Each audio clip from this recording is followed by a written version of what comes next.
Nathan stepped off the dust-covered bus, his worn army boots scraping against the muddy country road. The war had left him, but the memories hadn't. On the porch of the weathered wooden house stood Lila, a 12-year-old girl with eyes sharp as a blade, clutching the faded scarf her mother once knit. A dark red birthmark on her wrist caught the late-day sun, glowing as if it carried a message Nathan wasn't yet ready to hear. The western sky was darkening, gray bands of clouds slipping down to smother the mountains. Nathan Cole gripped the wheel tight, his fingers stiff like he was holding himself in place so he wouldn't slide right off the seat. The tires hissed a little on the damp gravel, then went quiet, leaving only the steady thrum of the engine in his chest. No radio, no song to break the silence. Inside that cramped cab, all he had was his own heavy breathing and a heart beating too fast. Fear, the kind he thought he'd buried in some bunker years ago, started creeping back. Not fear of the grade ahead, or the tires skidding. He was afraid of the silence. It pulled him straight back to nights spent with his ear to the ground, catching that low rumble that always came before the shells. The thought that even here, even homebound, the past might still be on his heels. He glanced at the passenger seat, an old shirt folded neat, a metal dulled with age tucked inside. Beneath it, a cracked leather notebook, a yellowed letter pressed between the pages. Ghosts, every one of them. He'd carried them across continents, through bases and sleepless nights, and now they were sitting there again, making sure he didn't forget. The truck groaned as it climbed, the engine straining like it was short of air. Nathan forced himself to take a long breath, but the cab was thick with the sharp smell of hot metal, dragging him back to that shelter with the hatch slammed shut, nothing but smoke, sweat, cordite, and blood. A shiver ran his spine. He tapped a rhythm on the wheel, the way a soldier does when he's trying to keep his head from slipping under the weight of fear. Out the windshield, trees stretched into black streaks, sliding past like ranks of nameless soldiers marching the other way. For a moment he wanted to pull over, shut his eyes, let the memories break over him. But he wouldn't allow it. The wheels had to keep rolling, even if his chest felt like it was going to burst. The fear clung to him like sweat, but inside the roar of the engine he found something else. He was still there, still holding the wheel, still moving forward. That truth, small at first, like a spark, spread wider. The past hadn't vanished, but it no longer had the power to stop him dead in the road. He fixed his eyes on the gravel stretching ahead, eyes rimmed red but steady. A toughness seeped back into him, changing the way he sat, the way he breathed. The tremor in his shoulders eased. His hand gripped the wheel firm now, not to chase the fear away, but to remind himself, strength isn't forgetting, it's carrying the memory and still driving through it. The truck hauled itself up another rise. Sunset spilled through the forest, painting the trees in dried blood. Nathan sat upright, breath still rough but eyes locked on the line ahead. In that moment, between fear and silence, he knew, coming home wasn't about escaping the past. It was about moving through it and having enough grit left to keep driving toward a house that might hold anything, or nothing at all. The pickup kept crawling up the mountain road, growling like some worn-out animal. Nathan tilted his head, eyes slipping to the passenger seat. There sat an old shirt, folded neat, collar frayed, color washed out from 1,000 rinses. Inside the fabric, he kept a medal, the kind they once pinned on his chest in front of a formation, a ceremony he never wanted to remember. For some men it meant pride. For Nathan, it was just a weight, dragging him back into memories nobody should have to carry. Next to it, a brown leather notebook, edges cracked, the smell of old paper filling the damp air of the cab. Between its messy pages lay a folded letter, fragile as if time itself had been pressed flat inside it. On the envelope, a woman's name showed faint in faded ink, some strokes dark, some nearly gone, but still sharp enough to sting. The paper was yellowed, creased like it had been crushed and smoothed out more times than he could count. Nathan's hand shook as he turned the pages. His fingers stopped on each line like he was tracing an old wound. His eyes scanned but didn't need to read. He knew every word, every pause, every tremble in the handwriting, his own. He'd written it years back in a desert tent, gunfire popping in the distance, air thick with smoke and sweat. That night, under a weak oil lamp, he wrote not to send, but to keep himself from breaking apart. Every word felt like a needle. He had written about rainy days, about wishing for a house with a yellow light in the window, about the mistake of letting go of her hand that afternoon at the bus station. He'd stopped many times, not because the words were hard to find, but because he feared once they hit the page, there was no taking them back. The truck jolted over a pothole. The letter slipped, sliding out from the cover, the edge trembling like it might fall. Nathan's hand shot out to catch it. The small act knotted his chest. It felt the same as trying to hold on to something that was already slipping away. The fear wasn't of losing the paper, but of losing a chance that would never come again. He drew a long breath, leaned back in the seat, and let his mind drag him into those old years, long nights stacked one on another, the eyes of buddies who never made it back, the wind pushing through thin canvas, the sour smell of sweat and metal. In the middle of it all, that letter became the only place he could set down the weight. He never mailed it, couldn't, because sending it would have meant admitting he still needed somewhere to return to. The last light of the day spilled through the windshield, painting the envelope a red gold, like dried blood. Nathan stared at it, feeling as if he held a ticket that had never been used. The past wasn't gone, it sat right there, demanding to be faced. In the thick silence of the cab, he folded the letter shut and slid it back into the notebook. But his hand didn't move away. His thumb brushed the first line, the name of the woman he'd never had the guts to call again. The fear was still there, like a shadow hanging just behind him. He feared that if he opened the letter all the way, he might collapse, unable to keep driving. But as he tucked it back, he understood, carrying it wasn't a burden, it was a choice. The past wasn't erased, it was right beside him. And he had to learn how to keep moving with it riding along. The road tilted downward, opening into a wide stretch of sky where the forest ran on without end. Nathan steadied the wheel, shoulders loosening. The metal inside the shirt, the letter in the notebook, they were still there. But this time, instead of pushing them aside, he let them sit with him, silent passengers, riding along for whatever was left of the road.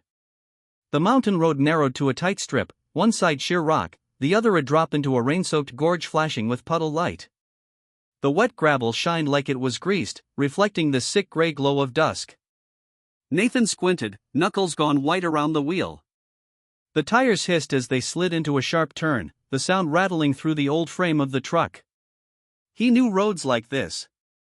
They carried betrayal in their bones, dead quiet 1 second, then snapping hard without warning. Nathan eased his foot off the gas, but the pavement was slick as ice. Out of nowhere, an old memory flared. Dust roads outside camp, the convoy hit by a mine, fire and smoke tearing the night apart. For a moment the past and the present blurred, his chest hammering like it had back then. A sharp screech cut the air. The tires lost grip, the pickup lurched sideways. The wheel jerked out of his hands, the weight of the skid carrying it. Metal shrieked, sharp and tearing, as if the road itself was clawing back. The truck spun, then froze halfway on the slope. His shoulders slammed into the door, bone ringing like struck steel. Glass burst, shards flying. A sliver carved into his hand, hot sting of blood running down his arm. The cab filled with the choking mix of gas fumes and burning rubber. Nathan tried for a breath, but every inhale scraped his lungs raw. He pushed at his leg, no give. The pedal was twisted around his knee, locking it down. Pain tore up his thigh and into his hip. His jaw clenched, a muffled groan escaping deep in his throat. The feeling of being trapped cut deeper than the wounds. It was the same as years ago, buried under sandbags when the bunker caved in, waiting for the dig out. Blood dripped steady onto the torn seat. Nathan closed his eyes a beat, forcing himself not to yell, not to let panic win. The engine still rattled, weaker now, like some dying animal. Outside, nothing. No cars, no voices. Just rain dripping slow from the trees, tapping the hood in a cruel rhythm. He felt the chill of it, alone, completely. His hand fumbled down for the phone. Screen cracked, light flickering weak.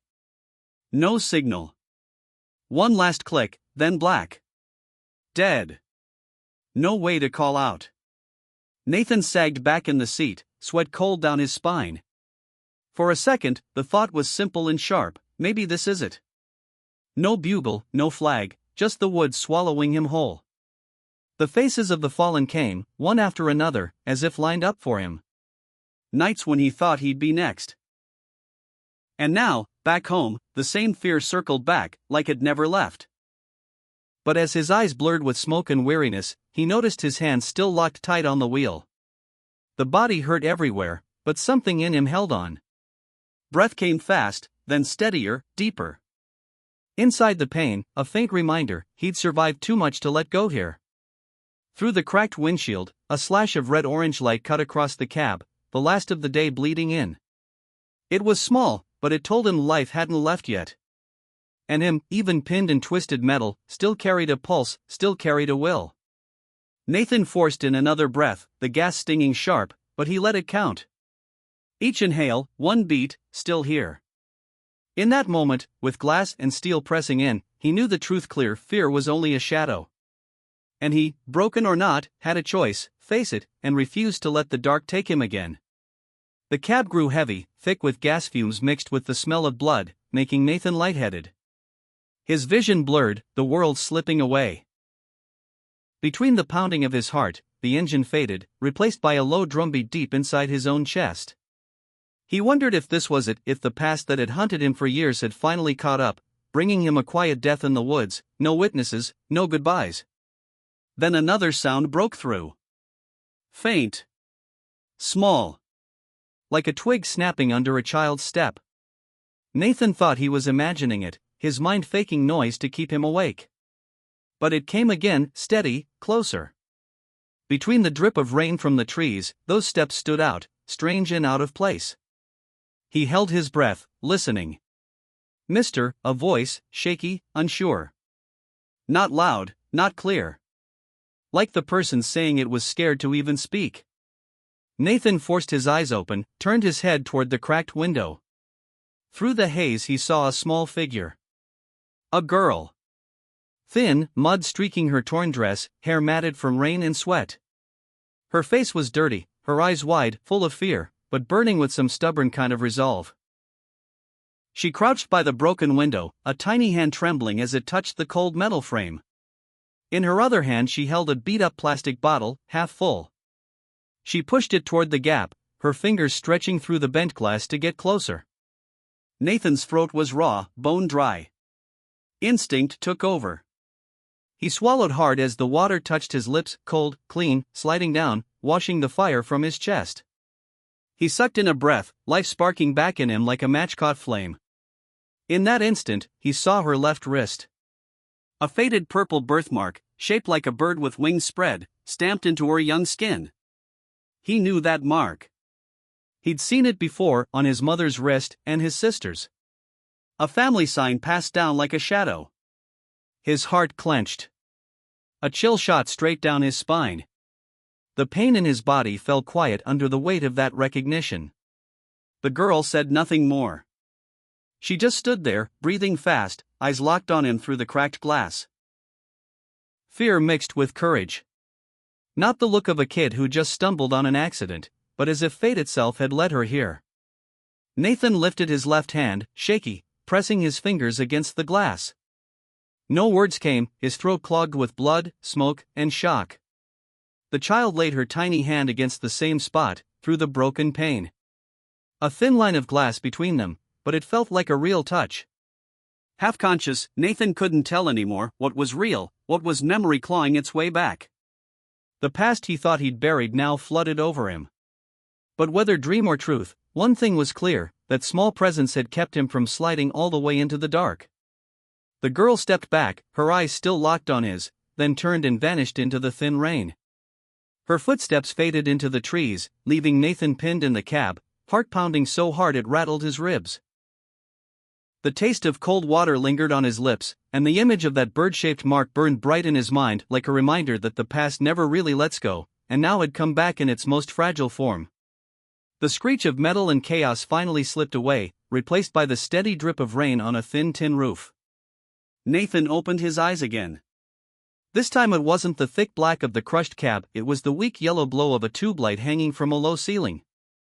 A narrow room, wood walls stained with mold, the smell of disinfectant mixed with smoke still clinging to his wet clothes.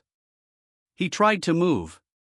Pain shot through his shoulder and hip, but his body was bandaged, held together. A rough wool blanket covered his chest, damp with age. On the table beside him sat a chipped porcelain cup, steam rising, the sharp scent of herbs cutting the stale air. Nathan blinked, trying to stitch together what had just happened, but his memory flickered, tangled like burned film. What he remembered most was the small face pressed to the broken window, the trembling voice calling him back. Those clear eyes still hovered in front of him, so close that he startled when he realized his hand was clenched tight around something. Fingers shaking, he opened his palm.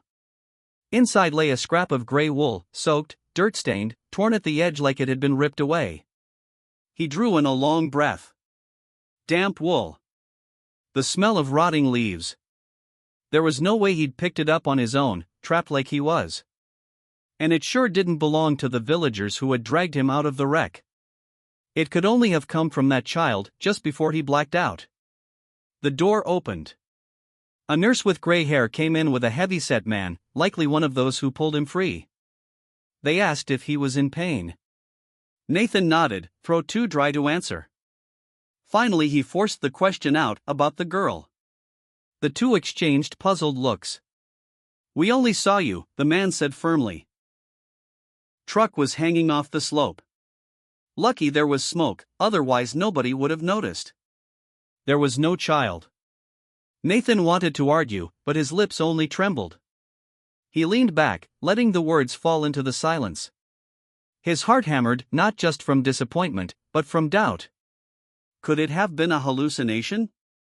A face conjured in that thin space between life and death, like the times he thought he'd seen his fallen buddy still moving beside him? But the piece of cloth was still in his hand. Real. Heavy. Wet. Proof of what he knew he saw. Quietly, he rolled it tight and slipped it under the blanket, like a soldier hiding an old photograph in his pack to keep himself steady. That night he didn't sleep. Rain tapped endlessly on the roof. The wind hissed through the cracked window frame, making the light flicker, shadows swaying on the walls. He lay still, eyes open, his mind circling the child's stare. And in that stare the past pressed close. Carrying the weight of nights spent holding wounded men, keeping them breathing till the choppers came. He had lost too many, far too many. Was fate now giving him one last chance not to fail? By morning, a thin sun crept through the dusty pane. Nathan pushed himself up, stepped into the narrow hall. The mountain air was cold, damp, filled with the smell of earth after rain. The clinic was nothing more than rough wood planks, benches sagging on the porch. Villagers passed, curious glances, but no word of any child. He went back to his room, sat on the edge of the cot, opened his hand again. The wool scrap still there, twisted fibers caked with dirt. He lifted it to his nose, the forest smell rushing back. Eyes half closed, Nathan knew this wasn't his mind playing tricks. It was real. And that left one question: who was the girl? The thought rooted itself deeper than the pain in his hip and shoulder. She had vanished like a shadow, leaving him with only the scrap. But the doubt she stirred grew stronger than any wound. He understood now, his road didn't end in that wooden room. He tucked the cloth into his pocket, fingers brushing the frayed edge. A quiet resolve settled in, no oath, no words needed. Hurt or not, uncertain or not, he would search. Because for once in his life, he wasn't going to let those pleading eyes fade away like the memories that had haunted him for 20 years. The noon light was thin as a rag wiped across the sky, leaving behind a dull silver that flattened everything in the woods. After leaving the clinic, Nathan walked the dirt path that hugged the slope. The ground was still soaked, marked by a mess of boot prints and old tire tracks. But among the tangle of steps, he saw smaller ones, feet that turned in a bit at the toes, like a child always in a hurry.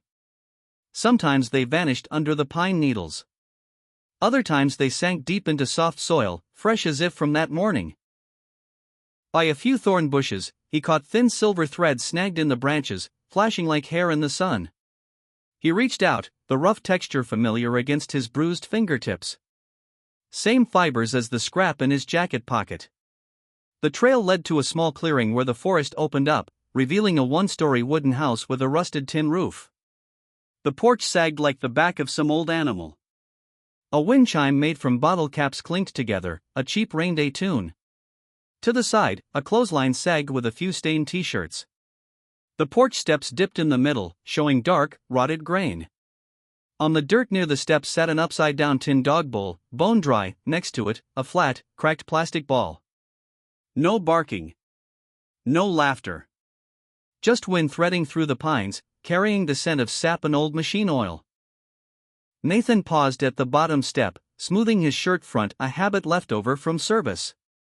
His heartbeat still hadn't found its rhythm after the crash, but his hands didn't shake anymore. The wool scrap in his pocket nudged his ribs, a quiet reminder, this was the place. He stepped onto the porch, avoiding the soft spot, and knocked gently on the screen door. The sound echoed into the hollow inside, then died. A door rattled open. The screen creaked. A middle-aged woman appeared. Dull brown hair tied back with a rubber band, a few strands slicked to her temples with sweat.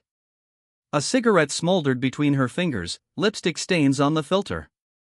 Her eyes ran over him, muddy boots, the bandaged wrist, the bruised cheek, then stopped. That look, cold, measuring, calculating. Inside, the air was thick with the smell of old grease and cigarettes, heavy as a curtain. Nathan gave a small nod, a mix of politeness and distance, then shifted the screen slightly with his hand so it wouldn't squeak. He didn't speak right away. Between them stretched a strange silence, filled only by the lazy clink of the wind chime and the ticking of a clock inside. She leaned a bit, blocking the view into the house like someone used to hiding what shouldn't be seen. His hand drifted to his pocket, the wool pressing into his palm. He didn't pull it out. No proof yet. Before any words left his mouth, he wanted the house to speak first, through details that don't lie. A floorboard missing near the door, dust trying to hide the scuff marks. A small shelf sagged under a picture frame turned face down. A jar by the window full of coins and cheap hair ties. On the arm of a worn chair lay a child's sweater, sleeves uneven. The woman tilted her chin, lips pressed into a thin line, eyes unwelcoming. She didn't ask who he was. In small towns, strangers showing up at your porch are more hassle than threat. Nathan lifted his gaze, voice low, slow, like every word had to pass through a gate before being said. He mentioned the crash the morning before, the road near the woods, the smoke, the people who dragged him out. He didn't bring up the child, not yet. He talked about the scrap of cloth, that it was in his hand when he came to, that it smelled of rotting leaves from the forest nearby. She took a drag, flicked ash onto the heel of her slipper, and replied short, cold, nothing like that happened here. Her arm lifted, a small gesture meant to close the book before it even opened. Nathan didn't move. He didn't argue. Didn't step back.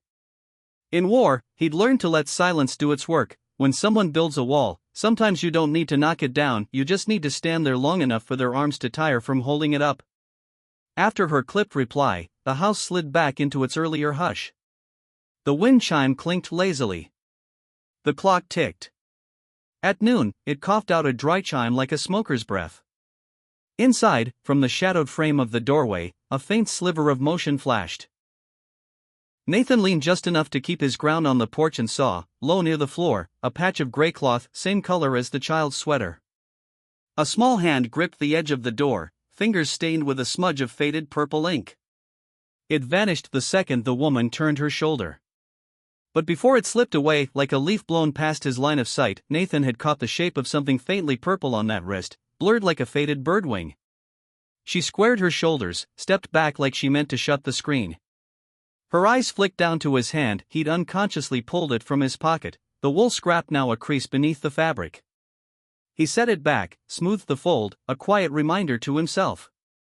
His face stayed even, but his breath came steadier, deeper. No rush. Houses like this don't like strangers hanging around. But when they push you back, sometimes that very distance exposes what they meant to hide. From the corner of the yard, a sparrow landed on the fence, then darted away, leaving behind the dry flick of wings like a match strike. Pine scent spilled into the porch. Nathan glanced at the steps, where the rotting wood was stained gold-brown by years of neglect. Near the base of the wall, beside a pair of muddy women's boots, were repeated small heel prints, as if someone often stood waiting right there. He bent, pretending to tie his laces, eyes catching the same circle marks over and over, like a different clock keeping its own time. The woman coughed, raspy. Smoke split the air again. Her gaze slid toward the trees, then snapped back, still cold. Nathan didn't change tone, added a few words of thanks, said if anyone had passed by and seen a man trapped, he'd like to send a small thank you. He pulled a folded paper from his pocket with a local number, set it on the doorframe, not touching her hand. Silence again. Long enough that the slow growl of another pickup on the county road rolled in, diesel smell trailing behind. When she turned to glance at the sound, the screen door opened a hair wider. Inside, on the far wall, a wooden hook held a child's wool hat, threads pulling loose. Below it, on a low cabinet, sat a faded plastic cup with the ghost of a bird printed on it. Beside it, a frayed strip of yarn like the edge of a torn scarf. The glimpse was brief, then gone, as she pulled the screen closed again. But it was enough to stitch one more line in the seam of suspicion. At last, she lifted her hand, a signal the visit was over. Nathan nodded, stepped back twice, and turned the way men do who never like showing their back too fully. On the second step, he paused. Not to speak, but to listen. From inside came a soft sound, like a pencil dropping, then a quick, held-in breath. The woman shoved the screen, the spring squealing. The inner door clicked shut. He stepped off the porch, followed the sagging fence. The posts were eaten by termites, some still streaked with old white paint.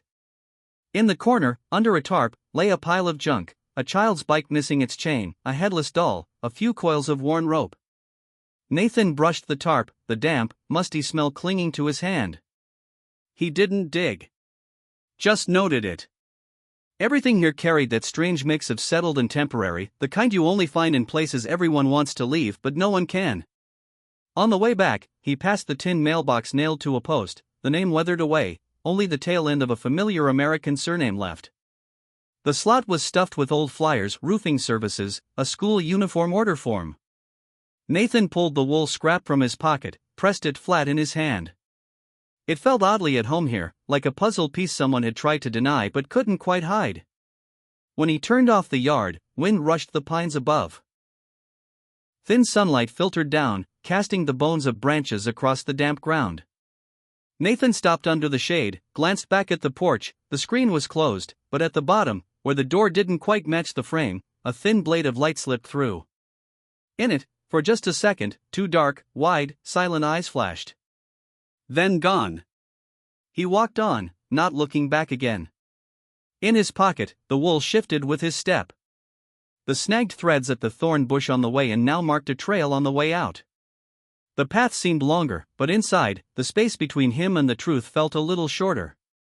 The early doubt that he'd imagined the child was replaced by another kind of quiet, the quiet of resolve. No trumpet. No pat on the back. Just tomorrow, and another knock, at a different hour, with a different approach. At the forest edge, Nathan stopped, laid his hand on a pine, sap sticking to his fingertips. The sharp scent pulled up memories of gun oil faded by time. Different smells, both leaving a mark on skin that's hard to wash off. He tucked the scrap deep into his inner jacket, close to his heart. Not to hide it, but to keep it warm, the small, fragile thought that what he saw wasn't a ghost, that there is a real child, with a real wrist and a real birthmark shaped like a birdwing, living in a house that doesn't know how to keep a child warm. By late afternoon, the woods quieted. Nathan took a different route back, circling a vacant lot by the county road. He memorized every shortcut, every landmark, every blind spot. Old habits, now turned into a way to stay calm, map out the unknown. In his chest, the heartbeat stayed steady, the fear didn't vanish, just stepped aside for something quieter, a steady will, the kind that had carried him through storms no one else had seen. Near the clinic, he stopped in front of a small corner store, wooden sign hung crooked, white paint flaking like fish scales. Through the dusty window, he saw an old man behind the counter, pouring tea. Nathan didn't step in. Just stood outside, listening to the door chime rattle in the breeze. The questions could wait till the time was right. For now, he only needed to keep the thin thread between him and that house from snapping, a scrap of wool in his pocket, a pair of eyes that had just flashed behind a crack in the door, and the lonely wind chime on a weathered porch. He turned, walked on, palm pressed to the inside pocket, feeling the rough wool through the fabric. The feeling was like brushing a dull blade, not sharp enough to cut again, but enough to remind him blood had once been drawn there. And that reminder, that quiet reminder, was all he needed to know what he'd do tomorrow. The grocery store sat on a bend where the slope met the hollow. The wood sign hung crooked, the white paint peeling like fish scales, the word Miller's faded near clear. The small brass bell chimed when Nathan pushed the cold iron handle. The thin sound fell into the quiet air and disappeared like a late raindrop. Inside, the mix of black tea, burned sugar, and damp cardboard was the smell of years lived without hurry. The wooden floor creaked under his muddy boots. Low shelves held glass jars of mixed candy with handwritten labels, spools of twine, fishing sinkers, batteries, detergent, glue, rolls of barbed wire. At the far corner, 2 wooden mailboxes with rusty locks, each cubby numbered by hand, envelopes stuffed half in, edges curled from the damp. The counter was a slab of old oak, holding a tarnished kettle and a thick ledger smoothed by years of handling. Behind it, the old woman looked up. Her hair was almost white, tied low with a gray ribbon. Deep lines marked her mouth, as if she'd spent a lifetime keeping words inside. She poured tea with a steady hand. When her eyes landed on the bruise on Nathan's cheek, recognition flickered, but she didn't act surprised. She only tilted her head and set a chipped porcelain cup to the side, steam rising thick as morning haze. "You're the soldier from the accident?" Her voice was even, just enough to hear. Nathan nodded. She nodded back, as if logging a fact she already knew, then poured more tea into another cup and slid it toward the edge. No words of invitation. Around here, an action was enough. He stood still, letting the kettle whisper, his fingers brushing the cool edge of the counter. The wool scrap in his pocket shifted against his ribs like a small fish in mud. He didn't take it out. His eyes moved to the corkboard near the door, old notices, a flyer for a missing dog, a child's scrawl offering lemon pies on Saturdays. At the bottom, a yellowed envelope pinned sideways, corner torn, the winter stamp faded, a faint return to sender half legible, like a broken voice. Sarah Miller's gaze passed over the board, then back to her ledger. Her pencil was worn to the wood. She tapped it on the desk, keeping time like someone beating the stomach rhythm of the town. Her mother wrote a lot of letters, she said quietly, almost to herself. Good woman. Wrote often. None of them got where they were going. Once spoken, it couldn't be taken back. Her throat moved so small you'd think she was only swallowing tea. Nathan said nothing. Didn't need to. He let the words sit between them like a leaf on still water. The clock ticked, short steps, steady. In that rhythm, her words, wrote often, rubbed against his own letter, the one he'd carried for half his life. 2 lines, 2 lives, crossing, parting, crossing again, like forest trails erased and redrawn by each rain. She nudged the cup closer. Its glaze dark as a dried pond. A chip on the rim, sharp, time's mark on promises. Nathan lifted it, letting the heat sink into his hand, proof that life still held warmth. He drank. Bitter at first, then faintly sweet, a taste that lingered in his throat. Somebody came to the mailbox that winter, she went on, eyes lowered. Snow heavy. She walked slow, holding her belly. Set the letter down, stood there a long time, like she believed if she stayed another minute the route would change. She tried to smile but her lips barely moved, stretched tight like string that might snap. But the route stayed the same. Around here, everything follows its path. Sometimes the right path is still the wrong one. On the counter, an old rubber stamp sat, the wood handle polished from years. Nathan's eyes caught the red ink dried on its edge. He remembered stamping orders, stamping bags that belonged to men who never came back. His unsent letter. Her letters never delivered. Between them, just a small-town post and an old woman's hands, sorting envelopes into the right slots. Outside, the wind carried pine and tired sunlight through the door crack. A pickup rumbled past, making the bell jingle though no one entered. Sarah tied a bundle of damp envelopes with rubber bands, movements so practiced her eyes didn't look. One slipped, fell beneath the counter. She bent to pick it up, her wrist bare, spotted, veins raised like roots in dry ground. The edge of the envelope showed nail marks pressed deep, as if someone once tried to hold it or tear it away. She placed the bundle near the register. On top, a paper slip, Road 12, Woods Edge, deliver by weekend. Thin handwriting, shaky. Nathan read it, then let it go. Clues don't need forcing, they'll find each other. On a side shelf sat a basket of butter cookies. The top pack dented, sealed with yellow tape. The label showed a bird drawn clumsy, wings spread. Nathan touched the plastic, thought of the cup in the cabin, the torn yarn, the eyes behind the door. These pieces didn't speak to him, but they nodded to each other. Sarah slid a brown paper bag across. She didn't ask what he needed. Nathan dropped in the cookies, a bottle of water, a roll of gauze. He laid down bills. She counted without looking, like she already knew what he'd buy. She folded the bag top twice, stapled it flat. Tidy as stitching a cut.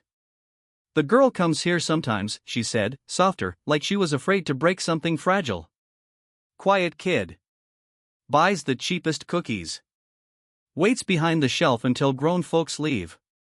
One rainy day, her scarf was soaked. I told her to leave it, let it dry. She shook her head, held on tight, like she feared someone might take it. She paused. Then added, almost as an afterthought, wrist small as grass. A faint purple mark. Grown folks don't usually notice a child's hands. Nathan set his palm over his pocket, feeling the wool scrap inside. Not to show, just to steady himself. Something in his chest eased, not because fear was gone, but because it now had shape, sound, a path to follow. He looked out the dusty window, the county road stretching back toward the woods, where the cabin crouched low. Sarah closed the ledger, dropped the pencil into a tin cup with scissors, a ruler, a ring of keys that clinked dull. She didn't tell him not to come back. Didn't warn him off. She only pushed the cool teacup aside, leaving behind a round watermark, the trace of something that had been here long enough to leave a mark before it left. Nathan picked up the bag, nodded thanks. The bell rang once when he stepped out, a note etched in the quiet noon, someone came, someone left. On the porch, the sun was thin, the wind thin. He paused on the mat, saw a thread of silver wool caught in its fray. He didn't pick it up. Not because it didn't matter, but because he already had enough. The road back was just brown dirt. Nathan walked toward the woods, the paper bag swinging lightly. Each step, the wool scrap in his pocket tapped his ribs, here. Here. Here. Overhead, a bird drew a curve and vanished into pale sky. Far off, the tin roof of the cabin caught the light. He breathed deep, filling his lungs with tea, old paper, damp wool, and forest air. Sense of a story taking shape, steady enough to hear, real enough not to be mistaken for a dream. In the little country store, weak light filtered through the dusty window, falling across a worn wooden counter. Sarah Miller didn't look at Nathan when she spoke. She just kept slowly wiping a chipped porcelain cup with a faded cloth. Her voice blended with the tick of the wall clock, slow and measured, each word stretching like an extra breath. There was a young woman, died of heart trouble. That girl was her child. The last night before she got sick, I saw her walk to the post office. She stood there under the yellow light, holding an envelope for the longest time. Like if she stood 1 minute more, the letter might find its way. Nathan's hand tightened around his cup. The rough glaze scraped against the callus in his palm. The tea had gone cold, but it was still warm enough to remind him he was alive. He didn't lift his eyes, only stared down, letting the woman's words seep in, filling the cracks of his memory. In his mind, the old letter hidden in his leather journal rose again. His own handwriting, shaky, rushed, written in some desert night. He remembered stopping more than once, scared that the words would turn into a sentence he'd never shake. He never mailed it. And now, hearing Sarah speak of that envelope in the young woman's hands, his chest ached like someone had read his own letter out loud in another voice. 2 lives, 2 letters, neither reaching where they should. One smothered by fear, the other cut short by death. Sarah kept wiping at the cup that had been clean a long time. She didn't talk much. Once sat on my porch, short of breath, holding her chest. She laughed, said, "Guess I've got a weak heart, but I'll be fine." A few weeks later the news came. Quiet. No crowd, no sound. Folks whispered she left behind a child, and a stack of letters that never got sent. Nathan lifted his eyes just a little. In the glass he caught his reflection, blurred in gray light. For a moment he saw not just the scars of war, but the marks left by years of silence.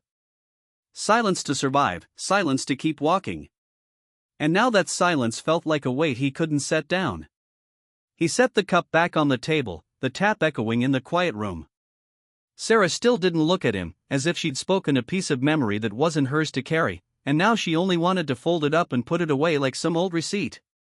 Outside, the wind slipped through the door crack and made the little brass bell tremble. The sound pulled Nathan back to nights on watch, when one stray bullet could break the stillness in an instant. But here, in this store, that ringing felt like something else, a reminder that the forgotten never really disappears. They wait until someone stands still long enough to listen. Nathan stayed quiet. He didn't ask the woman's name. Didn't ask about the child. He was afraid if he gave it a name, the thin thread between him and that memory would snap. Instead he let his mind drift to an image, the young woman in the night wind, hair tangled, standing at the post office, gripping her envelope tight. The yellow light spilling down, her shadow stretched long on the road, trembling but firm. In his pocket, the scrap of wool rubbed against his ribs. He laid his hand there, keeping it still. A part of him knew the cloth, the envelope, the child's eyes behind the wooden door, they were pieces of the same picture. A picture unfinished, lines faint. But he'd seen its outline now, and he couldn't pretend otherwise. At last Sarah looked up. Her old eyes, red-veined, carried a dim but steady light. She didn't say more, only gave a small nod, like passing a burden she could no longer hold. Nathan nodded back. A small movement, but heavy, like making a promise. When he rose to leave, his steps felt heavier, but steadier too. The wind rushed in, smelling of pine and wet earth. He stepped onto the porch, the wood groaning under him like old memories forced to speak. At the door, he turned once more. Sarah was back at her ledger, pencil tapping a steady beat on the counter. Everything looked untouched, as if nothing had been spoken. But inside Nathan, another piece had just fallen into place, painful, necessary. The road outside pointed toward the woods, where the cabin waited in silence. He drew a deep breath, the old fear still there, fear of being swallowed by the past, fear that the truth could crack what little strength he had left. But he also knew that same fear was what kept him moving. Only by facing it could he know he was still alive. He pressed the wool scrap tighter in his pocket, stepped down off the porch, and let the bell ring once more behind him. The sound lingered, caught in the wind, like an echo of things forgotten that had finally found their way back. Late afternoon, the sun slid down the ridge, gold turning to a deep copper. The dirt road back to the cabin was so quiet Nathan could hear every crunch of dry leaves under his boots. He didn't rush. After the talk in Sarah Miller's store, his mind felt heavy, like each step was carrying him closer to truths long buried, waiting to surface. When he reached the old house, the front door sat half open. No sound of a child. No radio, no TV. Just silence wrapped around the place, thick as frost. He stood on the porch a long while, listening. A light wind, the wind chime clinking. From the crack in the door, a thin line of light cut across the damp ground. Nathan lifted his hand to knock, then stopped. His fingers dropped instead to the old leather journal in his pocket. The worn cover, the rough edges steadied him. He decided to circle to the back. At the kitchen window, the curtain didn't quite cover. Lamplight flickered inside. He crouched, eyes landing on the corner of a wooden table. Papers lay scattered, a kitchen knife tossed across them, the handle stained with grease. Nathan squinted. A page stuck out, folded at the corner. Across the top, the faint word guardianship, with a faded red stamp beneath. But the numbers didn't match, the 7 dragged long, smudged like a 1, ink pooled out of place. Next to it, he spotted a transfer slip from the local bank. $5,000. Not much in the city, but for a small town, it was plenty. The note line was nothing but a symbol, no meaning. What made his chest go cold was the date, it was the same day as his accident. He stood frozen, heart beating slow but sharp, like a wire tightening around his chest. Inside, a chair scraped. The woman appeared, middle-aged, hair tied high, an old sweater hanging past her hips. She swept the papers together quick, shoved them into a drawer, locked it with a small key she kept on a string. Her hands moved fast, like she'd done it 100 times. Then she blew out the lamp. Darkness swallowed the kitchen. Outside, Nathan's hand tightened around the journal in his pocket. The veins on the back of his hand rose, trembling like pulled cords. He breathed in the cold air, kept himself from pounding on the door, from shouting. In war, he'd learned to hold back a finger even when the trigger was half squeezed. Now, he had to hold back in the face of blurred ink and cold numbers. He walked back to the porch, stopped at the same spot where he'd first knocked. The door was shut now, the iron latch slid across. A deep crack split the wood, and the last light of day slipped through it, slicing across his hand like a blade. He pressed his palm to the cold surface, not knocking, just resting there, like a soldier laying his hand on the names carved in stone. In his gut he knew those papers weren't mistakes, not carelessness. They looked like the altered reports he'd seen in the service, truths bent out of shape by a number, a date, a stamp. And that transfer, tied to the day he almost went off the cliff, those pieces locked together in silence. But Nathan didn't barge in. Didn't raise his voice. He was old enough to know, people who build lies on paper fear only one thing, light. And his job now was patience, holding every detail the way a soldier saves his last round. The sky was dark by the time he left the house. On the road back, he pulled the journal from his pocket, opened it. The old pages shook under his fingers. The letter he never sent, the words he'd written in a desert night, now felt like an unspoken charge. Each line cut him, but each one tied him closer to the truth. The past never stayed buried. He stopped under the trees, looked up. Through the branches, a thin crescent moon hung, cold but bright, like an eye staring down. Nathan closed the journal, pressed it to his chest. The paper against his bones hurt, but it was real. He let out a long breath, sealing his resolve in silence. He wasn't stepping back. Those blurred stamps, those false numbers, he would drag them into the light, whatever it cost. On the dirt road, he kept walking, his frame swallowed by shadow, but his steps no longer shook. The fear was still there, but it had hardened into something steadier, like ash that still held heat deep inside. Nathan knew this fight wouldn't need a rifle, but it would demand the same endurance that had carried him through war. And he was ready. Night fell over the town like an old blanket that still held the smell of damp. Nathan's room sat on the second floor of a narrow wooden building with a sloped tin roof, the hallway lit by a small yellow bulb no bigger than a fist. Rain hammered the roof, sometimes pounding like 1,000 fingers drumming together, then slowing, then pounding again. Water ran through the hollow drainpipe, rumbling through the wall like a long tired breath. Inside, the iron bed squeaked each time he shifted. The sheets were faded, the carpet marked with dried mud. A mini fridge hummed and blinked its tired green light, smelling of old plastic mixed with cheap soap. On the nightstand, a porcelain lamp with cracked glaze threw a weak circle of warm light that didn't reach past the edge of the table. Nathan leaned against the wall, knees pulled up, the bandage on his wrist already darkened. The rain's first bursts carried him back to the hill, the screech of metal, the moment the truck tilted like a sentence cut in half. He shut his eyes, but the cracked windshield still burned across his lids, and in it, the child's eyes. Wide, frightened, but not running. It wasn't the kind of fear that screams and bangs on doors. It sat still, hidden, like a small animal in the chest, breathing fast, holding tight. That look had stayed with him all day. Now it sat across from him, needing no chair, no name. Nathan reached into his coat pocket, pulled out the gray scrap of wool. It was cold, heavy with the smell of rain and dirt.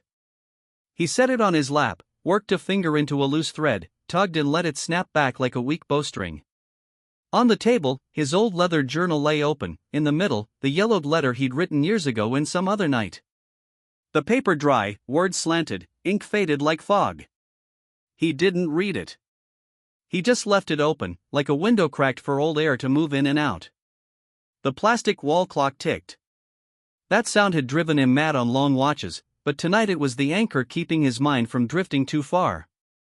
He counted 7 beats of rain, 4 ticks of the clock, 2 groans from the fridge. Everything in the room turned into a formation: rainy speed, clock order, fridge, heat, and him, the body. 4 pieces holding one another through the night. The doctored papers came back like grime across a window. The 7 stretched into a 1, the ink blotched, the word guardianship faded as if someone had wiped it too quick. Next to it, the transfer slip, $5,000, dated the same day his truck nearly went over the cliff. The pieces didn't shout. They just sat beside each other, letting silence do the work. Silence thick as a wall. Touch it, and it was cold, wet, without a way through. Fear, standing before that wall, returned the old way: short, sharp, pressing deep. He feared things would roll down the usual track of small towns: stamped papers, names changed, stories bent half a line. He feared he'd grow 10 more years old in this room with its cracked lamp, remembering the child's eyes and never moving an inch closer to the wall. Afraid he'd become the man who stays quiet, nods, and leaves. The rain shifted again, thinning into sharp lines across the roof. Nathan stood, walked to the sink in the corner. The tap sputtered brown, then ran clear. He let the water bite his cut hands, blood washing into thin pink threads. He pulled a fresh bandage, wrapped it slow, steady, familiar. The same hands had done this in tents lit by flashlights, mortars in the distance. Now it was in a room that smelled of cheap soap. 2 different places, 1 pair of hands. Back at the bed, he pulled the journal close. Not to write in the old letter. He tore a new page, printed what he'd seen: kitchen window, oil lamp, altered papers, 7 turned to 1, blotched ink, transfer $5,000, same-day accident. Beside it, he drew a square, crossed it once. Old reporting habits, no officer, no stamp. In a cheap room, he set up his own command post on paper. The rain surged, like an order barked. Nathan pulled the brown paper sack from the store, took out the dented pack of butter cookies with the bird on the label. He broke one, crumbs scattering on the sheet. The cheap butter taste carried the smell of kitchens that never had enough. He listened to his stomach settle, slid the bag back, folded neat. The wall of silence in front of him hadn't vanished, but it had dulled, like when rain rinses the first layer of dust. A truck passed out on the county road, headlights sweeping a thin line across the wall, licking the ceiling, then gone. He felt himself still here. Still breathing. Still able to write, to wrap wounds, to keep a scrap of cloth for warmth. Strength at his age wasn't loud. It was doing the small things, in rhythm, over and over, until the wall cracked. He reached for the lamp, switched it off. The room sank into dark, only the fridge's tired green glow left. His eyes adjusted. The dark thinned. Nathan lay on his side, the wool tucked between chest and arm like an old hot water bag. He drew in a breath, the smell of forest earth mixing with cheap soap, neither past nor present, just the smell of a man getting through the night. In the dark, the child's eyes came back. This time closer, steadier. He stared at them like a mirror. Fear stepped back, leaving behind something clearer. He was facing a wall built out of denial, out of stamps, out of cold nods. Thick, yes, but not endless. He'd lived long enough to know water wears stone. Outside, the rain eased. The downspout quieted, dripping slow. The clock kept ticking.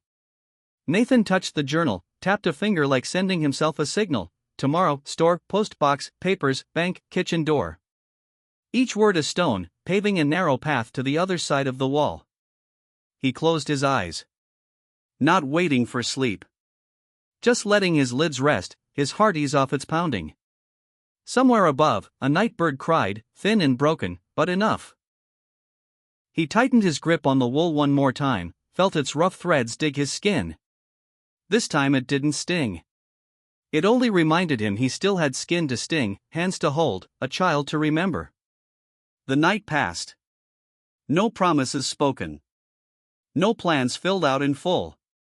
Just one middle-aged man in a tin roof room, listening to rain and a clock, watching the wall of denial shift its color from black to gray. That was enough for tonight. Tomorrow, he'd stand up. Tomorrow, he'd knock where the wall was softest. Tomorrow, if needed, he'd knock again. And again. Until he heard the hollow sound of a break. The next morning the rain was little more than mist. Nathan walked down the main street of town, past the low storefronts clinging to each other like thin, old books.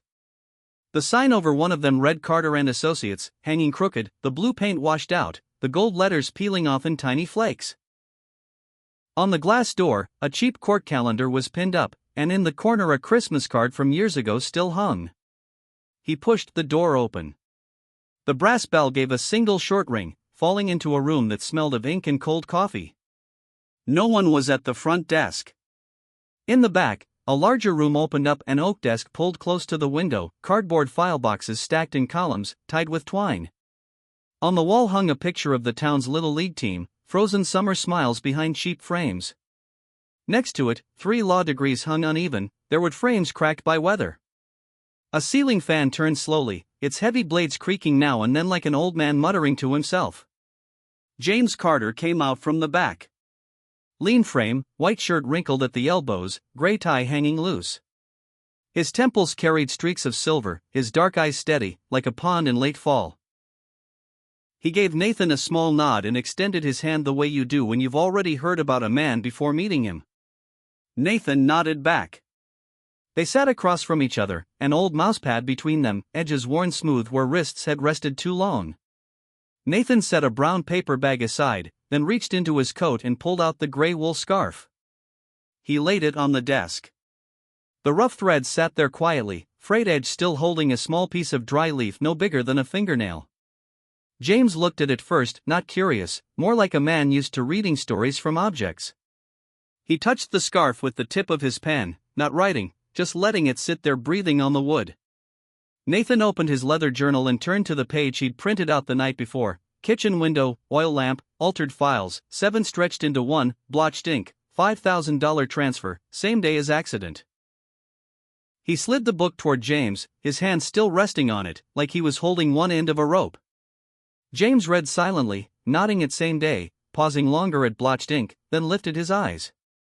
If you move forward, James said evenly, you'd better be ready for court. And everything in your past will be dragged out. No other words. The sentence sat between them like a knife laid flat beside the scarf. The fan kept turning, groaning quietly. At the doorframe, a mosquito buzzed, caught a line of sunlight, then dropped back into shadow. Nathan didn't answer. He only placed his palm over his chest, where the journal had been, feeling the press of paper against bone like a patch of cold cloth. James rose, went to the file cabinet, pulled a thin folder, and brought it back. He opened it and set it beside the scarf. On the cover, the small print read Temporary, Annex. He took a blank sheet of paper and drew a few boxes by hand. Photos, testimony, bank, child services, medical records, school report. He marked them slowly in blue ink, not rushed. Each box like a stake driven into the ground. Photos, James tapped. Nothing illegal, no breaking in. Stand where anyone can stand, take what anyone can see. He touched testimony, the store clerk. Any neighbor who's seen the scarf, seen the child. Record it if allowed, write it if not. He never said you should or you must. He just put the words where they belonged, like buttoning a shirt that had come undone. At bank, he wrote suspicious transaction reports, then in parentheses, same day as accident. At child services, he wrote only home visit schedule. No comment. He knew houses that looked spotless on paper and rotten in real life. Nathan watched the boxes fill in. It looked like the map he'd drawn in his head last night, only clearer. Fear rattled quietly inside him. The thought of being examined, named, dragged back through nights he'd folded away until the pages tore. The past will be dragged out. The words pressed deep into his ribs. He knew they'd ask about the sleepless nights, the jolts awake, the pills, the men who died while he lived. He knew there'd be eyes convinced his scars were just excuses. James poured coffee from a thermos, the color already cloudy, the smell still sharp. He set a paper cup in front of Nathan. No invitation. In places like this, hot coffee has its own meaning, either a start or an end. Nathan lifted it. The cheap bitterness hit his nose like a small punch. He sipped. Bitter. Warm. James leaned forward, touched the scarf with his pen again. Keep it dry. Don't wash it. Don't leave it in damp. He didn't explain. Nathan understood. Threads held more than memory. James pulled a clear plastic bag from the drawer, slid it across. The move was simple, no words of promise, calmed Nathan more than anything else could. The late sun spilled uneven across the desk. Nathan slipped the scarf into the bag. The crinkle sounded small in the quiet. James placed it into the folder, beside the boxes he'd drawn. He closed the cover, tapped it once against the desk, dry, final. Then he looked at Nathan, no questions, no guesses. Just one silent ask, "Are you going forward?" Nathan nodded. Slow. Clear. His hand dropped to the edge of the desk, thumb sliding over the grain, feeling its rough years. The fear hadn't left. It just moved over, making room for something else, quiet resolve. James tore a slip of paper, wrote down a name of a banker who could be trusted, the hours of the county courthouse, the name of a social worker not easy to buy. He tucked it into Nathan's journal, pressing his finger on the corner like sealing it in. Start with what can't be denied. Don't say what you can't prove. Don't promise what you can't keep. There was nothing left to add. The fan kept turning, wings chewing the heavy air. Outside, a school bus went by, yellow streaking across the glass, brakes squealing long, like a breath being held. Nathan stood. He gathered the pieces laid down, the scarf in its bag, the slip of names, the leather book. He slid them into his coat, smoothing it flat like checking a harness before jumping from a chopper. The glass door opened. The bell gave another small ring. No one said goodbye. In days like this, goodbyes were too expensive. On the porch, Nathan paused, pulling air deep into his chest. Ink and pine resin mixed in the breeze. He stepped down, his boot catching a flake of old paint, carrying it off like a piece of time breaking loose. The sun cut across the rooftops, the light settling over the pocket that held the scarf. Each step he took, the crinkle of paper whispered faintly, like a signal. Start with what can't be denied. He repeated it under his breath, in rhythm with his steps. Yes, the past would be dragged out. But he wouldn't turn away. The road toward the woods was waiting, with its thorns and empty spaces. Overhead, a blackbird glided by, silent, its shadow crossing the road. He walked on, back straighter. Didn't matter if no one saw. His heart kept its pace steady now. Fear still followed, like a shadow under the sun. But he knew how to step so it wouldn't pin his feet. And if tomorrow the court called his name, he'd walk in with the bag, the journal, and eyes that didn't look away. Not for winning or losing. Just for light. Sometimes that's all it takes for the wall to thin. By late afternoon, the town had settled into that silver-gray color you get from stove smoke and road dust. Nathan went back to his small tin-roofed room, the damp smell from last night's rain still clinging to the walls. He laid the leather notebook on the table and opened to a new page. The dull pencil scratched across the paper, leaving dry lines like cracks in the ground. Photo inside old house, neighbor's account, $5,000 transfer, day of accident, altered records. The words sat there, scattered, but when he stopped writing and leaned back, they began to connect like faint stars slowly lining up into a map. Day 1, he had a photo. Not a clean shot, just an old picture sitting behind a dusty window in that wooden house. A young woman's face, half smile, eyes tilted toward the lens like she was waiting for someone. The light behind her made her hair glow, a thin halo. Nathan didn't snap it. He just etched it in his mind, the frame's position, the crack in the wood, the shadow behind her that felt permanent. Day 2, he had Sarah Miller's story. The old woman at the store, wiping the same clean cup, telling of a winter night when someone stood outside the post office clutching an envelope. She didn't dress it up. Didn't add color. But that plainness made it echo. Each word a paving stone, reminding him something had been sent that never reached its place. Day 3, he had the bank record. $5,000, transferred the very day of his accident. The print faint, ink smeared in the corner. For anyone else, just numbers. For Nathan, it was the sound of metal tearing when a truck skids downhill, sharp, cold. All separate. A picture, a story, a transaction. On their own, nothing. But Nathan knew from war, maps never came whole. They showed themselves piece by piece, from scraps, from shaky hand-drawn lines. And when men's lives depended on them, even the clumsiest marks could decide survival. He spread his notes on the table. The room was dark except for the lamp casting a tight circle. Everything he had sat in that circle. Outside it, darkness. Just like his head, the thin border between what he'd seen and what was still buried. He sat still a long time. Listened to the rain dripping from the roof, each drop marking a ring on the puddle below, spreading like truth rippling out from a single point. In his hand was the wool scarf sealed in the plastic bag, like James had told him. The silver threads quivered under the lamp, catching gold in the light, like a stitch pulling those scattered scraps together. Late that night, Nathan closed the book and slid it under his pillow. The ceiling fan creaked steady above. He shut his eyes, but the details refused to rest. The faded smile in the frame, Sarah's tale of a trembling hand on an envelope, the 5,000, the blotched ink. They came in turns, as if he were walking a forest trail, each step pressing onto a footprint left before. The path wasn't straight, but it was leading somewhere. Morning light, gray-white, slipped through the small window. Nathan left the room and walked down the street. At Sarah's store, she gave him only a nod, nothing more.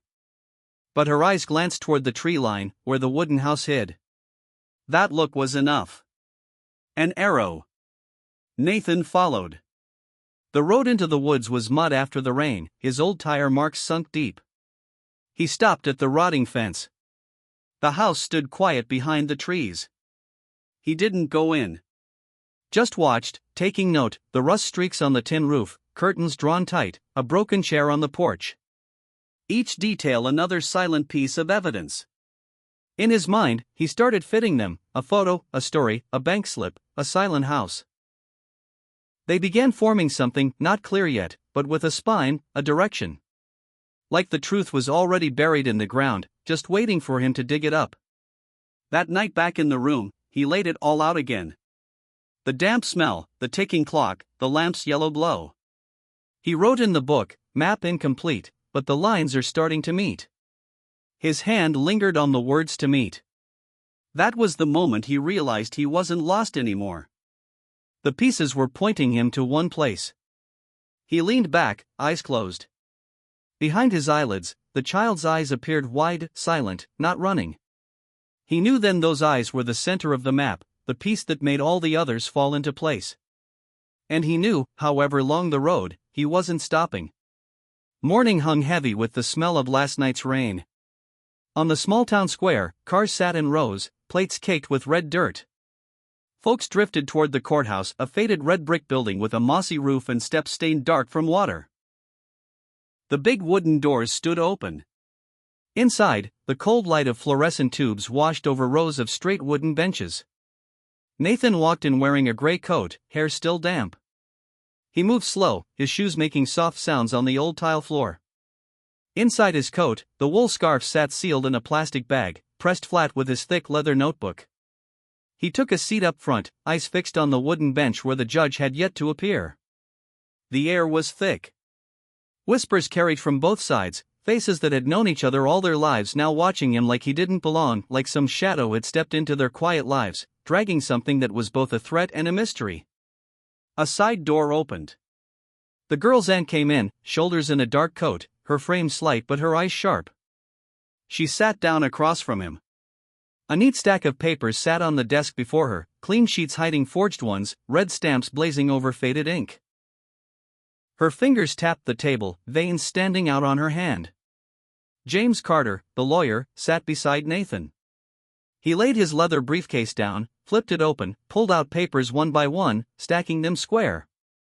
No warm-up, no wasted gesture. Just his eyes resting on the wool scarf, reminding Nathan, this was the time to bring everything into the light. When the local judge walked in, the gavel struck 3 times.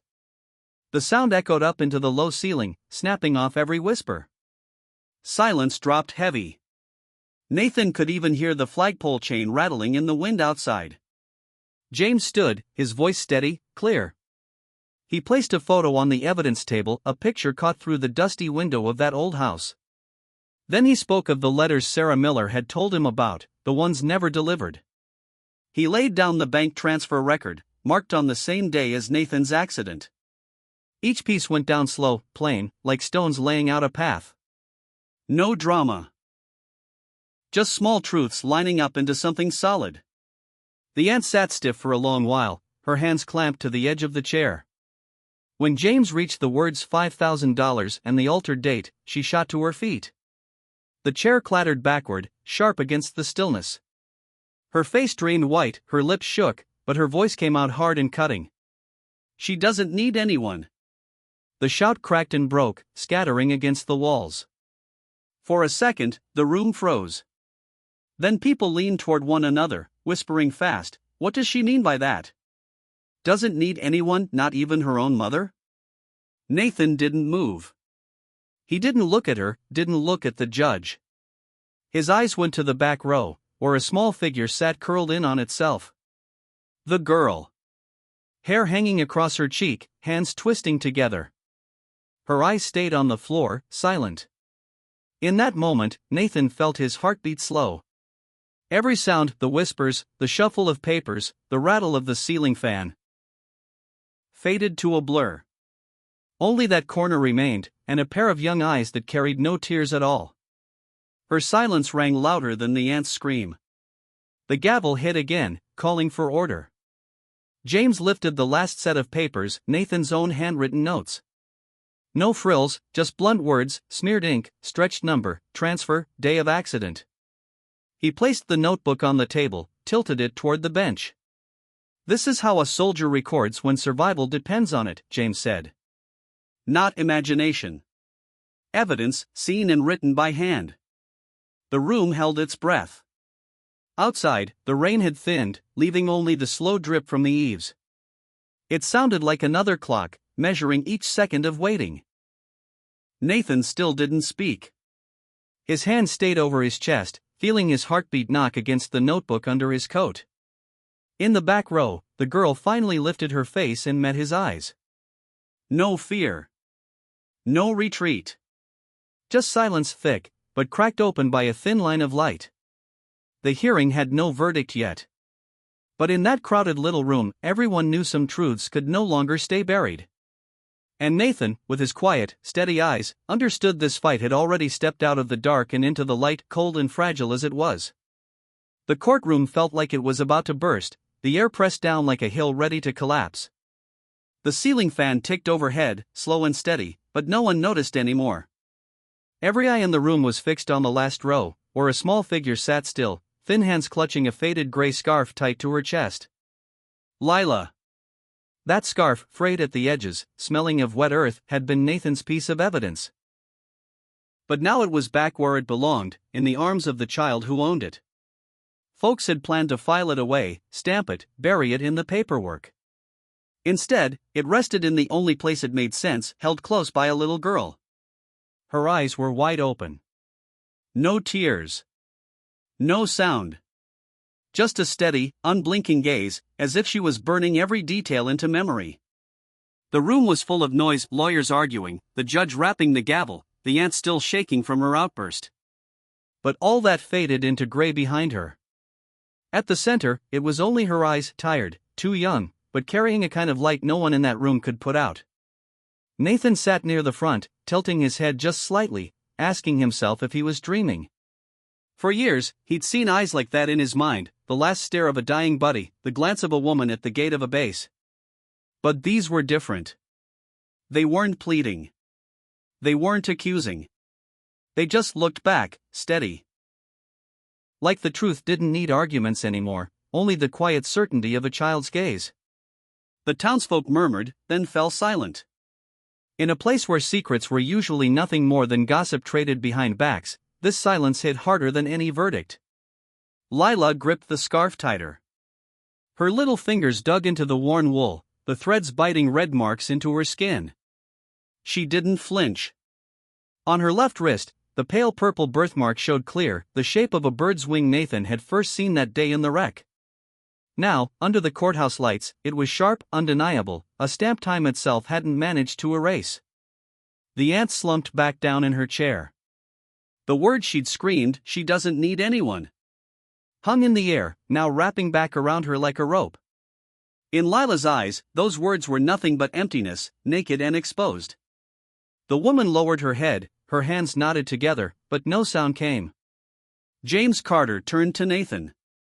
No words. Just a small nod. They both knew there was nothing left to argue. No more numbers, stamps, or bank slips were needed. The judge, the town, everyone had already seen what mattered. The judge kept his gaze fixed on the back corner of the room. Then he struck the gavel, his voice low and steady. "The court will reconvene after reviewing all records." Recess. But everyone in the room understood the real trial had already happened. And the only witness who mattered was an 8-year-old girl holding a worn scarf, not crying, not speaking, letting her eyes carry the weight of the truth. When the benches creaked and shoes scraped the floor, people rose. But as they filed out, they didn't look at Nathan, and they didn't look at the aunt. They turned to the girl. Quiet, carrying that image in their eyes, ready to pass it on. Nathan stayed in his seat. He didn't go to her, didn't lift her up. He knew this wasn't his moment to step in. This was her silence speaking louder than anything he could say. He just laid his hand over his chest, feeling his heartbeat knock against the old leather notebook tucked inside, sharp like an old wound. He closed his eyes for a second, fixing her gaze in his mind like a map he'd never lose. Outside, the rain was gone. The gray clouds broke apart, letting in a thin streak of late sunlight. It fell through the courthouse window, catching the mess of hair around Lila's face, leaving her wrapped in a pale glow. She sat there, in that small circle of light, silent but enough to shatter every lie in the room. No one denied it now. No one dared. That afternoon the town hall hallway was so empty you could hear the wind slip through the cracks in the door. The smell of damp brick, old paint, and faded pine wood from the window frames worn down by time hung in the air. The townsfolk had all drifted off, their chatter thinning outside, leaving behind nothing but cold air and the echo of footsteps already gone. Nathan leaned against the wall, shoulders heavy. He felt like he'd just walked out of a long battle, not with guns or smoke, but with a weight just as crushing. In his hand, the old leather notebook still carried the marks of sweat from his grip. He ran his thumb along its edge, the way a man does when he needs to hold onto something so his mind doesn't drift too far. At the end of the hall, a small figure appeared. Lila. She moved slowly, her worn canvas shoes whispering against the floor like paper on stone. Her hand trembled, clutching the faded gray scarf to her chest as if letting go would make her whole body fall apart. Her messy hair covered half her face, but her eyes, they shone. The same silent eyes from inside the courtroom, only now they weren't trapped in shadow. Nathan drew in a deep breath. His heart picked up not the pounding rush of a firefight, but the wild, uneven thud of something you don't dare believe in until it's right there in front of you. He pushed off the wall, took one step forward, then stopped. He didn't want to break the moment by rushing it. Lila stopped a few feet away. Her hand loosened on the scarf, hesitating. Her fingers curled and uncurled like she was trying to remember how to reach for something she hadn't touched in years. The tremor in her hand spread to her shoulders, her whole frame shaking. Nathan knelt. He didn't speak. He just opened his arms, slow and steady, not closing the distance, leaving the choice to her. The wind from the door carried the damp smell of old rain and passed through the space between them. Then Lila stepped forward. Small, shaky, but sure. One step. Then another. When she was close enough for him to hear her breath, she stopped. Her wide eyes looked straight into his face. No tears. No words. Just a question in her stare, "Can I trust this?" Nathan didn't wait. He closed his arms around her, pulling her small body against his chest. The smell of earth from the scarf, the sweat in her hair, the scent of old wood from the hall. All of it rushed in at once. He held her firm enough so she knew she was safe, but not so tight she'd fear being trapped. Lila pressed her face into his chest. He felt how thin she was, the sharp bones in her shoulders, her uneven breath. But beneath it all, there was a heartbeat off rhythm at first, then slowly finding pace. The heartbeat of a child who'd found a place to belong, and the heartbeat of a man who thought he'd lost everything, now realizing something had come back. No one said a word. Words would have only weighed the moment down. There was just the steady beat of two hearts, falling into step with each other. The hall was quiet, the late light streaming through the high window, stretching their shadows long across the worn gray floor. Nathan closed his eyes, letting the smell of her hair sink into him, letting the warmth spread through his chest. He didn't ask her anything. He didn't make promises. He knew a hug, given at the right time, could hold more than any words. And this hug, he knew, was the first, and maybe the most important of his life. Outside, sparrows chirped their end-of-day songs, circling over the courthouse roof. Nathan opened his eyes and glanced out the window. A white bird settled on the mossy tiles, still and waiting, like it wasn't in a hurry to leave. He smiled faintly, pulling Lila a little closer. For the first time in years, a hollow inside him filled in. Not completely, but enough to remind him he had a reason to keep going. And Lila, in his arms, didn't cry. She just gripped his coat tight, as if she'd finally found the heartbeat she'd been waiting for. That hug, it wasn't an ending. It was a beginning. A beginning built from silence, from eyes that spoke louder than words, from a worn-out scarf, and from a gray hallway in the fading light of day. Nathan's hand rested on the faint birthmark on Lila's wrist the way you rest a hand on an old landmark, a quiet point on the map where every road has to start again. The courthouse hallway was so still you could hear the clock tick through its small circles, one after another. Dust hung in the slant of light like white chalk powder, drifting into the warm breath between them before fading away. He didn't say, "It's all right," or "Don't be scared anymore." He just kept his hand there long enough for the trembling in that small wrist to settle, like ripples on water finally touching shore and lying flat. By the time they stepped outside, the sun was low, its light thin along the edge of the porch roof. Maple leaves stuck with old dried mud spotted the steps. Lila walked close to him, scarf tucked under her arm, her backpack light as air. Nathan leaned toward her, shielding her from the wind the way a man learns to stand against a crosscurrent. He opened the truck door, holding it so it wouldn't slam, like a loud noise might wake some fear still buried in her bones. The engine started with its familiar low growl. Nathan tilted the rearview mirror a little lower so he could see her without turning his head. She set the scarf on her lap, running her fingers along the frayed edge. Out the window, the town slid past, the shoe shop with its closed at 6 sign, the old wooden church, sparrows pecking crumbs around the park planter. No one spoke. He steered along the river road, slower than usual, letting the curves feel gentle as breathing. A few blocks on, Nathan pulled over at a small store. He shut off the engine and said, "We'll pick up a few things," voice low, the words falling soft onto the floorboards. Lila nodded, her eyes fixed on the blinking open sign. Inside, the air smelled of paper wrappers, laundry soap, and wood shelves. Nathan chose milk, bread, some apples, a box of oatmeal. He added a blue-handled toothbrush, a flat comb. At the knick-knack counter, there was a little light lamp shaped like a moon, plastic and rough. He glanced her way. Lila looked at it longer than a heartbeat, then gave a small nod. "The lights at home are a little dim," Nathan said, more to himself than her. On the way back, they crossed the bridge slow. The water below had darkened, catching the last strips of daylight. Lila leaned her head against the window frame, eyes open but already somewhere else. Nathan cracked the glass just a bit, letting cool air slide in. The soft hum of metal in the engine bay sounded like an old lullaby. The house appeared behind thin birch trees. The second porch steps still creaked. Nathan opened the door, stepping in first to flick on the switch. The hallway light spread a weak yellow glow, dust hanging midair like it had stopped walking. He set the groceries on the kitchen table, pulled off damp gloves, rubbed them warm in his hands. Lila lingered in the doorway, looking around like the walls were people she hadn't seen in years. "Your room's at the end of the hall," he said. "Not yours, just your room." Awkward words, but honest. She followed, her steps soft on the boards.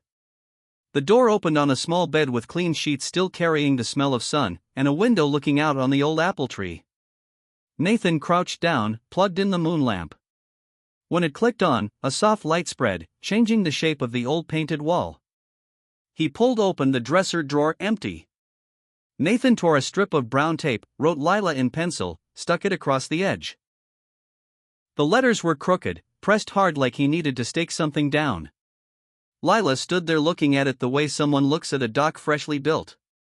Dinner was simple: toast, a thin omelet, slices of apple.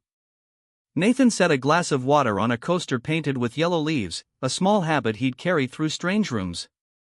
Lila ate slow, each bite light, like she was afraid of spilling something unseen. Nathan didn't urge her, didn't praise. He just added a pinch of salt to the eggs and slid the plate a little closer, small enough to say, "Go at your own pace." Afterward, Nathan hung a new towel in the bathroom, set the blue toothbrush by a glass. The faucet ran cloudy for a moment, then cleared. He stood outside the half-closed door. "Call if you need," he said. Water poured inside, steady, pausing once, then starting again like a deep breath. He leaned on the wall, hands in his pockets, eyes on the hallway light, waiting for a sound that might never come. When Lila stepped out, her hair damp, soap smell faint, she clutched the towel, hovering between bathroom and bedroom. Nathan moved aside, giving her the space. "You can turn the lamp off yourself," he said, "or leave it on." She went in and switched on the little moon. The glow spread soft, like it was woven from breath. Night settled, and the house found a new voice. Outside, wind slipped through the apple branches like fabric rubbing. Nathan sat by her door, back to the wall, legs stretched out, thick socks sagging at the toes. Quietly, he cleaned her small shoes with a damp rag, working gently at the dried mud on the heel. Each fading stain lifted a little weight from him. He set the shoes by the heater, toes pointed in, the way his grandmother had once done for her kids. On the kitchen table, fresh papers from the courthouse lay side by side, appointments, a checklist, signatures still shaky. Nathan ran a pencil through each line. Call the teacher, meet the social worker Thursday, buy a proper coat, dig out the old winter hat. At the bottom he wrote one more line, not bulleted, not circled, each night, sit by the door until she sleeps deep. He put on the kettle. When it clicked, he poured black tea. The smell of tea mixed with the soap from her towel, giving the kitchen a scent like morning in a place where no one had to leave anymore. He set the cup on the sill, looking out, an old swing, a rusted chair, stray lights along the wet path. For a while he closed his eyes, not to sleep, but to listen. Her steady breathing behind the door, the wind outside, the kettle cooling. Memory slid in, the tent, the crackle of static, the long nights when waiting wore you thin. He knew too well how silence can gnaw at a person. His hand went to his chest, feeling the pencil clipped there, as if to steady himself. Close to midnight, Nathan opened a wooden box under the shelf. Inside were old keepsakes. A badge, a room key, a coil of rope, faded photos. He slipped in a scrap of paper, moon lamp, first night. He wasn't one for notes, but sometimes you needed a mark, not for later, but to believe in now. Before bed, Nathan checked on her. She lay on her side, arm loose across the blanket, birthmark on her wrist showing. The moon lamp glowed against the wall, its light overlapping like things that didn't need names. He pulled the blanket higher, just to her shoulders. She didn't stir. He rested his fingers on the doorway, a quiet kind of greeting, then eased the door until it left a slim crack, enough for light to spill, enough for a call to pass through. Morning broke with birds on the windows. Nathan was up before the clock. He made oatmeal, sprinkled cinnamon, cut apples into coin-sized slices. He left a note on the fridge, "Don't forget your scarf. It's chilly." The letters were rough, but steady. He found an old brown coat, brushed off the dust, hung it on the low hook so she could reach. Next to it he set a dark blue knit cap with uneven white stitching at the brim. When Lila came into the kitchen, hair still mussed, eyes carrying the edges of sleep, she sat with her feet swinging above the floor. Nathan slid the bowl toward her, no questions like "Is it good?" He poured her milk, set the short-handled spoon by her hand. She dipped in carefully, blew soft, tasted like a boat touching water. She ate, then looked up. Nathan smiled, just enough to soften the corners of his eyes. After breakfast, he packed a small bag, a lined notebook, a freshly sharpened pencil, a thin scarf, and an apple wrapped in paper. He marked the calendar, call teacher. The phone rang twice, a reminder tone. He answered, confirmed an appointment, each button pressed like a latch set firm. Before leaving, he bent down to tie her laces, neat and tucked to the side. He touched her wrist again, not measuring, not checking, just a quiet stitch added to last night's promise. She looked at him, eyes clear and calm. The tightness from yesterday had eased. The door opened to the smell of wet grass. The porch chimes struck 3 soft notes. The second step still creaked. Nathan pressed weight on the rail, promising himself to fix it later. Those things, a quiet step, a tightened screw, a lowered coat hook, were how he wrote his promises, not on paper. They walked down the path, grass brushing their pants with dew. The road ahead was nothing special. Just a stretch of pavement like any other in town. But to Nathan, it was film rolling fresh. Each step she took pressed a mark in the dirt, and his job was to walk beside, never ahead, never behind, so if one step faltered, another was there close. At the curb, he bent down, eyes level with hers. No rules, no slogans. Just his hand, open, steady. She laid hers in it, light but firm. They crossed as the light switched from red to green. Cars hummed, a bike rattled by. Ordinary, so ordinary it nearly slipped away, and that ordinariness warmed his throat. On the corner, a cafe board read today, waffles, chalk letters smudged. Nathan thought maybe later they'd stop in, split a plate, share cocoa. He didn't plan beyond tonight. His promises didn't stretch into forever or always. They lived in small things, a moon lamp glowing before dark, a door left cracked, a warm bowl of oatmeal, a name taped to a drawer, a hand held at the crossing. As they disappeared behind the birch trees, the house stood with a window left open, letting soap-scented air drift out. On the kitchen table, his note each night, sit by the door until she sleeps deep, waited quietly, no need to be crossed off. The calls, the papers, the meetings, he'd get to them, one by one. But one thing he'd already done since yesterday, turned the volume of life low enough so a child wouldn't have to wait in silence anymore. And so the promise without words began to take shape, a dry handprint on a cup, a knot tied firm, a screw turned tight, a moon lamp glowing soft in the corner. Nothing loud, nothing for show, nothing anyone else had to see. It was like underground water, quiet, unseen, but without it, the ground cracks. Nathan knew that truth, from years of walking through cracked places, and from the small hand in his now warm, steady, no longer shaking. Time moved on. Mornings out by the edge of the woods started with the smell of damp pine and the faint crack of blackened coal popping in the stove like corn. Nathan woke a little before the sun, put his hand to the pile of split logs from the night before, picked out the driest pieces, and stacked them careful, crisscrossed, like he was laying down little bridges for the fire to walk across. He leaned in, blew steady. The flame caught slow, then held, the stove face glowing red like the warm eye of an old friend. The kettle rattled soft as the heat climbed, steam curling thin, then fading into the kitchen air. His morning coffee was still weak. He never shook the habit, back from the days when coffee beans were his rarest promises, and maybe he liked it that way. Kept the mornings light, nothing too sharp on the tongue. On the round wooden table, scorched in spots, he set down 2 chipped mugs, one for himself, one for Lila's cocoa. The old checkered tablecloth held on to dust the way it might hold an unsent letter. Out the window, the woods still wore their coat of mist. Sparrows hadn't gathered yet, just stray wingbeats tapping the dry leaves. Lila sat straighter now than she had those first mornings. The gray scarf hung on the back of her chair instead of clutched to her chest. In front of her was a pad of drawing paper and a box of colored pencils. She drew sparrows' round heads, black bean eyes, a triangle for a beak, bodies shaped like drops of water. At first, their legs were just 2 jagged lines. Then, little by little, she added toes clutching a pencil line branch. She shaded the feathers brown by pressing the pencil soft, then hard, streaks of light and dark like wind brushing through. Everything was clumsy in a gentle kind of way, the way you move when you're learning from scratch. Nathan tended the stove and sometimes the ash still flew up, choking the air, until he learned to stretch his arm just right to block the draft.